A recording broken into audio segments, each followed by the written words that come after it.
حضور صلی اللہ علیہ وسلم تشریف لائے اور بہت پریشانی تھی. عرض کیا گیا کہ اللہ کے رسول آج کیوں پریشان ہے؟ آپ نے فرمایا میں نے اس مسجد میں دیکھا ہے اپنی میں میرے ممبر پر بندر چڑھ کے ناچ رہے.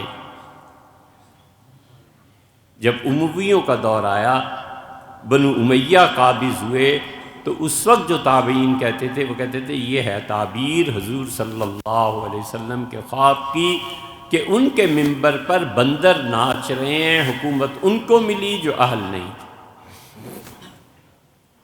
یہ عالم مثال میں شکلیں بدلتی ہیں.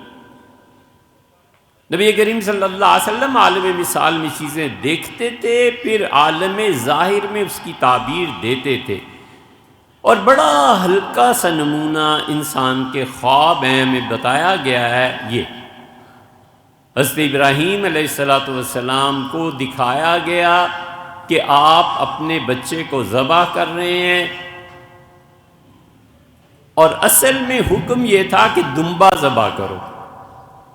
اور وہ اللہ کے اتنے مطیع، اتنے فرما بردار تھے کہ انہوں نے تعبیر کو اس طرح لے لیا کہ بعین اسماعیل علیہ السلام اپنے بچے کو ذبح کر دیں. یہ ابن عربی نے ان کے متعلق لکھا. اس لیے مثنوی، معروم، ابن عربی، حکیم صنائی، فرید الدین عطار، شاطبی،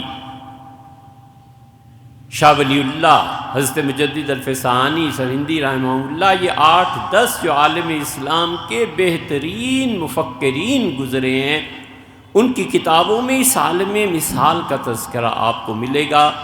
اگر آپ پڑھیں گے تو الجھ جائیں گے کہ یہ کیا ہے، لیکن اگر یہ سن لیں تو آپ کو اس کا فائدہ پہنچے.